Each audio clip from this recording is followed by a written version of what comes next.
بسم اللہ الرحمن الرحیم۔ حدیث شریف میں آتا ہے کہ یہ جو دنیا کی جو گرمی ہے نا، دنیا کی گرمی یہ بھی جہنم کا ایک دھواں سا ہوتا ہے۔ جہنم کی جو تپش ہوتی ہے نا، یہ جب دنیا پر پڑتی ہے دنیا میں سخت ترین گرمی آ جاتی ہے۔ یہ صرف وہ جہنم کی آگ کی تپش ہے۔ تپش کیا ہوتی ہے؟ جہنم آگ کی جو تپش ہوتی ہے، یہ اس کا اثر دنیا میں کتنی سخت گرمی ہوتی ہے۔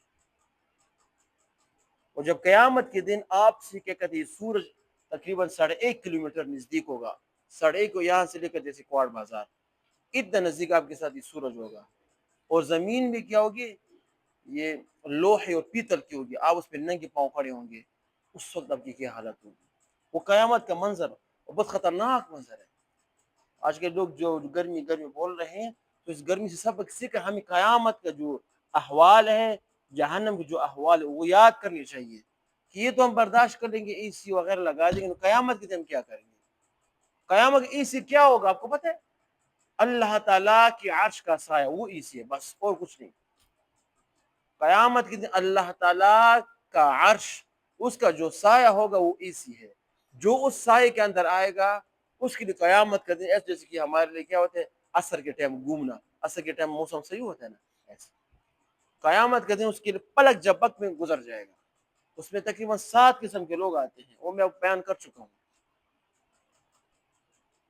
تو آپ نے اللہ تعالیٰ کی رضامندی حاصل کرنی ہے۔ ایک تو قیامت کی سختی ہوگی، پھر اس کے بعد جہنم کی سختی، اور دنیا میں ہم تکلیف اٹھاتے ہیں۔ دیکھو یہ آپ لوگ بچے تکلیف اٹھاتے ہو، صبح سے آتے ہو، رات کو آتے ہو، دوپہر کو آتے ہو استاذ کے، اب سب کا سبق پڑھنے کا شوق اکثر لوگوں کو نہیں ہوتا، لیکن پزور پڑھتے ہو، اور پزور پڑھنے سے انسان کو تکلیف بھی ہوتی ہے، دل بھی نہیں مانتا، دماغ بھی نہیں مانتی، بدن بھی ساتھ نہیں دیتی۔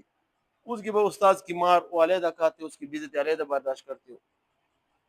سمجھا کہ یہ کس لیے ہم کرتے ہیں؟ یہ ہم جنت کے لیے کرتے ہیں، تاکہ ہمیں اللہ پاک بہترین جنت عطا فرمائے۔ پیسوں کے لیے ہم کرتے ہیں چیزیں نہیں، ہم قرآن پیسوں کے لیے سیکھتے نہیں، نہ آپ کی نیت ہے نہ میری نیت، بس کس لیے سیکھتے ہیں؟ تاکہ ہماری بھی شفاعت ہو جائے، اور ہمارے خاندان میں 10 لوگوں کی بھی شفاعت ہو جائے کہ وہ ہمارے ساتھ جنت میں چلے جائیں، اور جنت کا جو اعلیٰ مقام ہمیں حاصل ہو۔ اس نیکوں کی ضائع نہیں کرنا چاہیے، ٹھیک ہے نا؟ تو خبر جو میری بات گرمی پر آ رہی تھی، یہ تو دنیا کی گرمی ہے، اس گرمی سے ڈرو، کوئی سایہ نہیں ہوگا، کوئی سایہ نہیں ہوگا، اور جہنم میں کچھ بھی نہیں ہوگا، سب ہر طرف چیخ و پکار فریاد، کچھ بھی نہیں ہوگا، صرف اللہ تعالیٰ کی رضامندی ہوگی۔ جس کو اللہ تعالیٰ کی رضامندی حاصل ہو گئی نا، سب سے خوش قسمت انسان ہوئی ہے۔ تو اس دن کے لیے سوچو، اس کی فکر چھوڑو۔ دنیا آج ہے کل نہیں، آج ہے کل نہیں، کچھ بھی نہیں ہوگا۔ جس کے پاس زیادہ ہے وہ بھی قبر میں چلا جائے، جس کے پاس کچھ نہیں وہ بھی قبر میں چلا جائے۔ سب کے لیے ایک ہی جگہ فٹ ہے، اس میں سب کو جانا ہے، آپ کو بھی جانا ہے، ہمیں بھی جانا ہے۔ خوش قسمت ہو جو اس کو پہلے تیار کر کے رکھے، اس کو خوبصورت بنائے، اپنے اعمال سے، اپنی نیکی سے اس کو خوبصورت بنائے، جب وہاں پر جائے تو اس کے لیے پہلے سے وہ کمرہ سجا ہوا ہوگا۔ شادی میں لوگ کتنے خوش قسمت ہوتے ہیں، کتنے خوش ہوتے ہیں، کیوں؟ سب کام لوگ کرتے ہیں، وہ بس تیار جاتا ہے۔ آپ ایسے جاؤ، آپ کے لیے سب کام فرشتے کریں گے، آپ تیار ہو ادھر جا کر وہاں پر کیا نیند کرو گے، نیند سے جب اٹھ جاؤ گے تو سیدھا جنت میں جاؤ گے۔